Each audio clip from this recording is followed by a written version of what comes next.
Today what we're going to do is create an animation completely digitally. And we're going to use a couple of different techniques. So let's get started. So we're going to create a new file. So we have Photoshop open, go to File, New. Go over here and click Width 16, Height 9, Resolution 100 pixels per inch, RGB, background, make sure it's on transparent, and hit Create. So this is our standard frame. We should still be on frame animation because that's where you finished before. And we're going to come down here and create frame animation. So there's our first frame. Let's go ahead and create a nice even background for that. So instead of a solid background, let's go ahead and create a gradient background. So we're going to click on the bucket and go to the gradient tool. Now up here, remember these are the modifiers for the tools. So I'm going to click in this box here. We got basics, blues, purples, pinks. I like purple, so let's go over to purple and click on here. Which one do I like? I think I like this one. It's a little bit more subtle. I'm going to click on that one. And then I'm going to left click and drag. And you can see, whichever way you do this, it changes the location. So I'm going to do it probably, I want a little less foreground. Maybe about, that looks good. Go back to my move tool. So that's my background.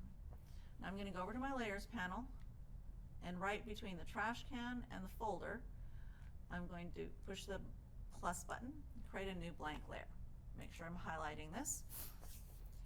Then I'm going to go over here, and I'm going to go down to this tool here, and I'm just going to create an ellipsis. So you can see it goes all directions.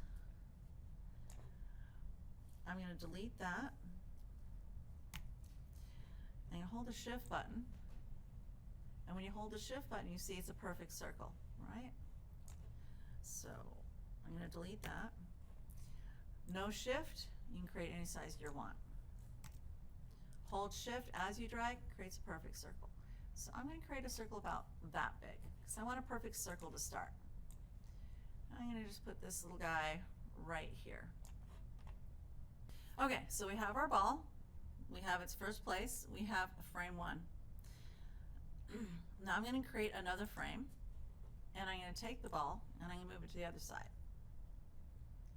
So right, let's see if I can get it there. Whoop, right there. That's where the ball was. This is where I want the ball to go. You can see on frame 1, it's here. On frame 2, it's there. Okay, so we have frame 1, we have frame 2. We're going to select both frames by holding down, left clicking on the first one, holding down the shift key, left clicking on the second one. And we're going to use this tool right here called a tween tool. And I'm going to show you 2 different versions of this. One with 12 frames and one with 24 frames. So I'm going to click on this, and I'm going to put in here 10 frames because that's going to give us 12 frames per second. And I'm going to hit OK. Then when I go to play, you can see that you're seeing both frames at the same time. You can see both balls because your eye is picking up that first frame and the second frame and trying to tie them together. So now let's look at 24 frames, where we're going to double each of these. I'm going to hold Shift, left click on 11, Shift, left click on 2, and I'm going to delete that. So I'm back to the first original 2 frames. Highlight the first one, hold Shift, highlight the second one, go to the tween tool, and I'm going to type in 22, which is going to give us double the frames to make our 12 frame per second 2 seconds long. We're going to hit OK. And now when we watch it, you can see that the ball is moving smoother and you're not seeing 2 balls at the same time. This is that concept of perception of vision, persistence of vision.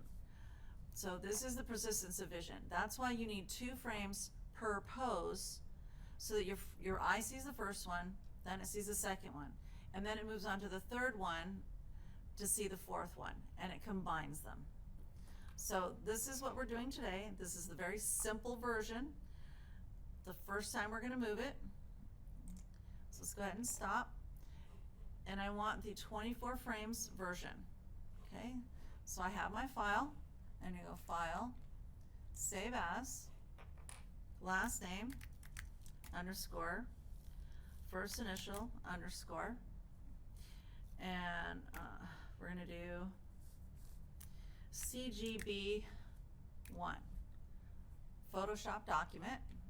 I'm going to go back to my folder. So find my folder here. There's my animation folder.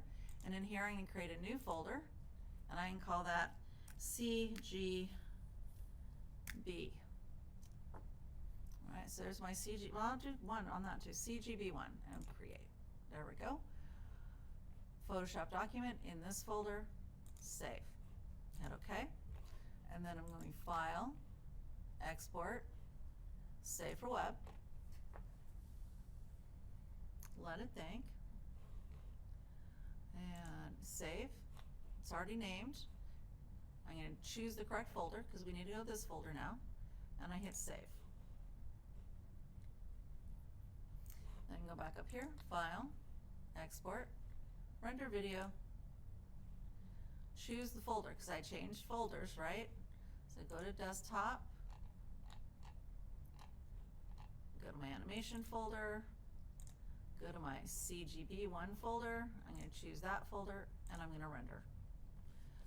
And then submit both of those files to the CGB1 assignment.